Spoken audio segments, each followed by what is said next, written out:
Di beberapa pulau kecil di selatan Indonesia, kita akan menemukan kadal terbesar di dunia yang masih eksis sampai sekarang. Mereka yang kita namai Komodo. Nama ini berasal dari salah satu pulau yang menjadi habitat kadal besar ini, yaitu Pulau Komodo.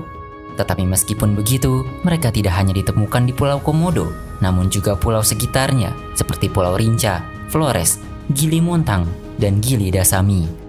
Bagi penduduk lokal, Komodo juga disebut ora. Selain ukurannya yang dapat memiliki panjang 3 meter dan berat 160 kg, hal yang menjadi daya tarik bagi Komodo adalah rupa mereka yang sangat purbakala. Kita dapat melihat berbagai reptil yang punya penampilan seperti hewan purba, tapi tidak ada yang seperti Komodo, membuat mereka dinamai Komodo Dragon dalam bahasa Inggris. Tapi, mungkin ada pertanyaan yang selalu muncul tentang hewan ini, yaitu dari mana mereka berasal, kenapa mereka hanya ada di Indonesia, dan bagaimana mereka menjadi kadal terbesar. Mari kita jawab dengan evolusi.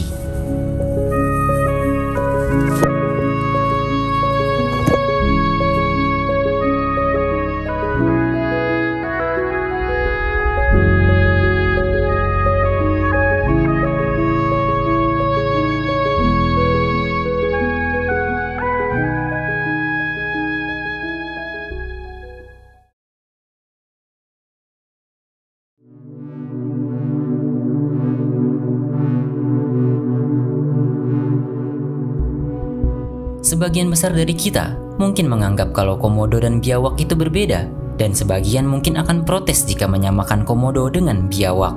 Tapi faktanya, Komodo dan biawak adalah kerabat dekat. Komodo memiliki nama ilmiah Varanus komodoensis, berasal dari genus Varanus. Genus ini adalah genus yang sama dengan kadal yang kita sebut biawak. Jadi artinya, Komodo dan biawak berkerabat dekat karena berasal dari genus yang sama dan diturunkan dari nenek moyang yang sama. Tapi Komodo dan biawak berbeda spesies. Oleh karena itu, untuk memahami lebih jauh evolusi Komodo, kita harus mencari tahu evolusi dari keluarga mereka yang bernama Varanidae. Varanidae atau monitor lizard atau sering disebut biawak adalah keluarga kadal berukuran besar. Saat ini hanya menyisakan satu genus, yaitu Varanus. Mereka dicirikan dengan tengkorak yang lebar dan rahang yang kuat, dengan lubang hidung yang terletak di sisi moncongnya. Lidah mereka bercabang seperti lidah ular yang digunakan untuk mencium bau. Habitat alaminya tersebar mulai dari Afrika, Asia, hingga Oseania. Sementara di benua Amerika, kadal ini berstatus spesies invasif. Saat ini, ada sekitar 80 spesies varanid dengan gaya hidup yang beragam tergantung spesiesnya. Ada yang terestrial, arboreal, hingga semi-akuatik. Dari semua varanid atau kadal monitor, hanya Komodo satu-satunya yang masih aktif berburu mamalia besar seperti kerbau, rusa, dan kambing. Sementara yang lainnya hanya berburu mangsa kecil, pemakan telur, dan bangkai. Dulunya, air liur Komodo yang penuh bakteri dianggap sebagai senjata untuk melumpuhkan mangsa. Namun temuan terbaru menunjukkan adanya kelenjar bisa pada Komodo. Mayoritas dari varanid adalah karnivora atau pemakan daging, kecuali 3 spesies dari Filipina yang merupakan pemakan buah, yaitu kadal pitatawa, Grace monitor, dan Panay monitor. Dari bukti fosil hingga studi genetik menunjukkan bahwa varanid sudah ada sejak zaman dinosaurus pada periode Kapur. Namun, anggapan bahwa Komodo adalah kadal purba raksasa dari zaman dinosaurus adalah salah, karena Komodo belum muncul pada zaman dinosaurus. Fosil tertua dari Komodo berasal dari kala Pliocene, jauh setelah dinosaurus punah. Dan ternyata, varanid awal yang hidup pada periode Kapur justru adalah kadal berukuran kecil hingga sedang, seperti Orfuguvel yang merupakan salah satu varanid paling awal, Ailosaurus oriens, dan Telmasaurus grengeri, yang mana ketiganya berasal dari Mongolia. Adapun kadal besar dari zaman Kapur bukan berasal dari varanid, seperti Paleosaniwa. Mereka tidak termasuk dalam famili Varanidae dan hanya berbagi nenek moyang lebih jauh dalam kelompok Anguimorpha. Kadal varanid besar baru muncul dalam catatan fosil pada kala Eosen dengan ditemukannya genus Saniwa. Memang, mereka tidak sebesar Komodo, tapi masih dapat dikategorikan cukup besar. Ukurannya sekitar 1,3 hingga 2 meter. Genus ini telah ditemukan di Eropa dan Amerika Utara. Saniwa adalah kerabat dekat dari genus Varanus. Bukti fosil dan studi genetik menunjukkan bahwa varanid awal berasal dari Asia dalam sebuah penelitian pada tahun 2012 dengan menggunakan data molekuler menunjukkan bahwa varanid berasal dari Asia yang diikuti oleh penyebaran ke Afrika pada kala Eosen sekitar 49 hingga 33 juta tahun yang lalu, kemungkinan melalui rute Iran. Peristiwa besar lainnya adalah penyebaran varanid ke Indonesia dan Australia pada kala Eosen akhir hingga Oligosen sekitar 39 hingga 26 juta tahun lalu. Contoh varanid yang hidup pada era ini adalah Archaeopharanus yang ditemukan di Tiongkok dan hidup pada kala Eosen awal. Ada satu lagi anggapan populer tentang Komodo. Banyak yang bilang kalau mereka adalah dinosaurus yang masih bertahan. Pernyataan ini juga keliru.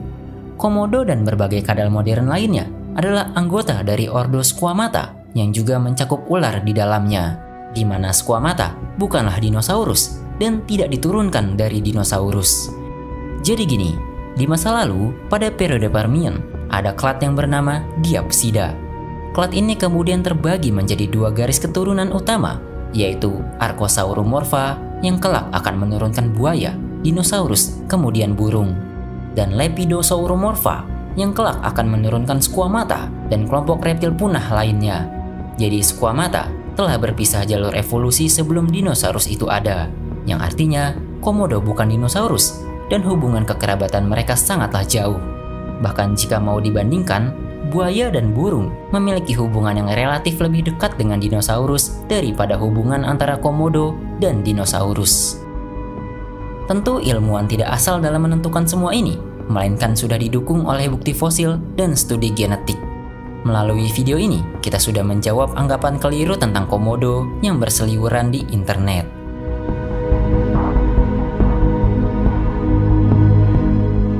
Sekarang kita cari tahu bagaimana Komodo menjadi kadal terbesar yang masih ada saat ini, bagaimana mereka sampai di kepulauan Indonesia, dan apakah mereka punya hubungan dengan kadal raksasa Megalania.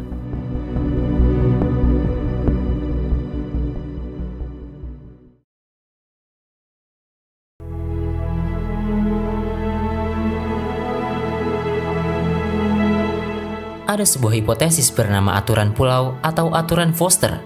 Aturan pulau berdasarkan penelitian yang dilakukan oleh J. Bristol Foster pada tahun 1964. Foster mengamati dan menemukan bahwa secara umum di antara spesies mamalia yang menghuni pulau, yang besar cenderung menyusut sementara yang kecil cenderung membesar. Dalam biologi evolusi, aturan pulau menjelaskan bagaimana ukuran tubuh hewan cenderung berubah ketika mereka hidup di pulau-pulau terisolasi.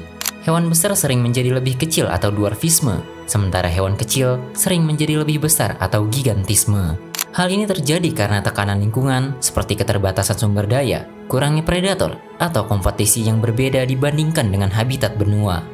Inilah yang tampaknya dipercaya terjadi pada Komodo. Ukuran besar mereka merupakan efek dari aturan pulau. Umumnya dianggap bahwa Komodo adalah contoh klasik dari gigantisme autapomorfik yang telah mengembangkan ukuran tubuh besar di masa lalu, yang mana awalnya berasal dari nenek moyang bertubuh kecil yang tiba di pulau-pulau terpencil di Indonesia. Di sana, mereka tidak memiliki pesaing predator, diduga sebagai contoh dari aturan pulau.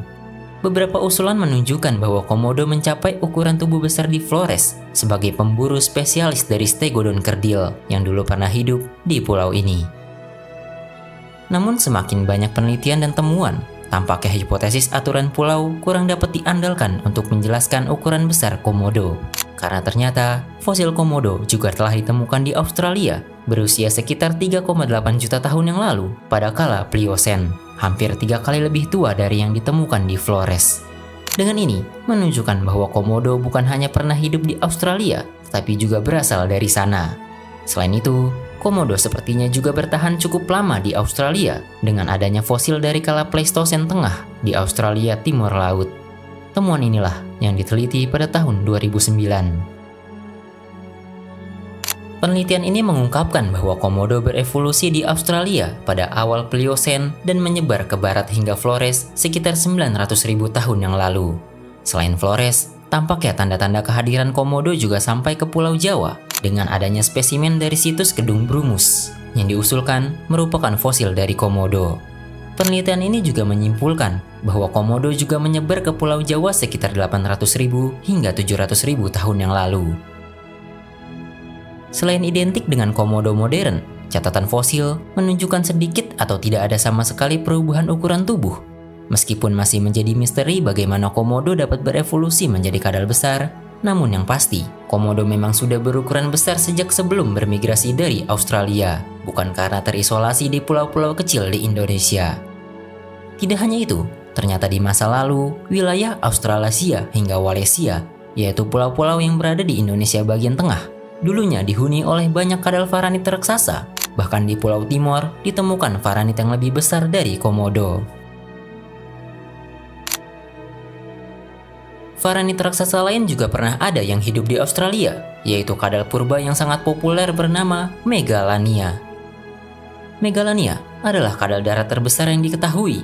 Panjang tubuhnya dapat mencapai 5 meter. Mereka termasuk ke dalam keluarga Varanidae dan bagian dari genus Varanus.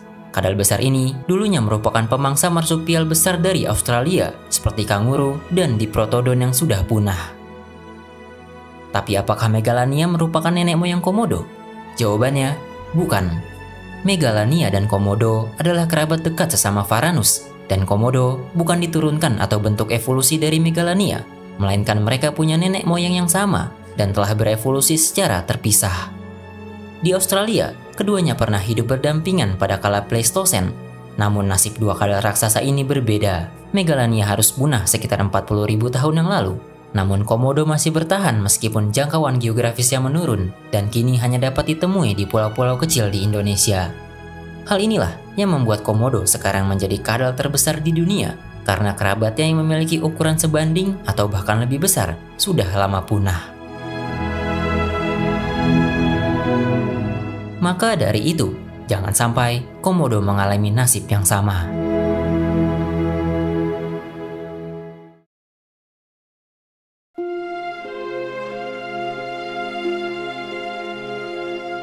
Komodo telah dijadikan hewan nasional Indonesia. Sayangnya, populasi hewan unik ini tidak lepas dari berbagai ancaman. Dalam daftar merah IUCN, Komodo dikategorikan sebagai endangered species. Artinya, mereka terancam punah. Populasi di alam liar sekitar 1.300 individu dewasa. Mereka dihadapkan langsung oleh ancaman aktivitas gunung berapi, gempa bumi, hilangnya habitat, dan kebakaran. Selain itu, meskipun Komodo merupakan hewan yang dilindungi dan tidak boleh diperjualbelikan, tetap saja perburuan dan perdagangan ilegal masih mengancam mereka. Selain perburuan terhadap Komodo itu sendiri, perburuan terhadap mangsa juga menjadi ancaman karena menyebabkan berkurangnya mangsa untuk Komodo. Di masa depan, perubahan iklim juga siap menerjang mereka, yang beresiko menyebabkan kekeringan dan kenaikan air laut, yang dapat memengaruhi habitat daratan rendah dan lembah tempat Komodo bergantung, karena Komodo tidak menyebar ke wilayah daratan tinggi di pulau yang mereka huni. Sejak pertama kali diperkenalkan ke publik global, Komodo mendapatkan tekanan eksploitasi untuk kepentingan penelitian dan kebun binatang di luar negeri. Beberapa upaya pengiriman Komodo ke Amerika Serikat dan Eropa diupayakan oleh pemerintah Hindia Belanda untuk memenuhi kebutuhan tersebut.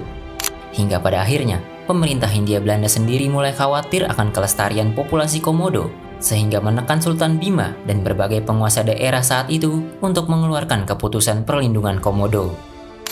Upaya perlindungan yang dilakukan oleh Kesultanan Bima, Kerajaan Manggarai, dan Residen Timor berlanjut dilakukan oleh pemerintah Indonesia sejak merdeka sampai dengan saat ini.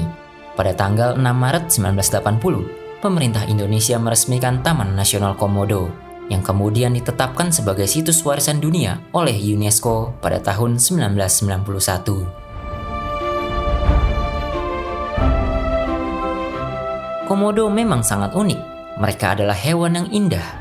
Kita telah mencari tahu kisah evolusi Komodo dari zaman purba hingga mereka sampai di kepulauan Indonesia. Walaupun masih banyak yang harus dikaji terkait evolusi kadal besar ini. Semoga Komodo tidak menjadi cerita belaka. Mereka akan terus ada dan predikat sebagai kadal darat terbesar di dunia akan tetap disematkan padanya. Sekian dulu video kali ini. Terima kasih.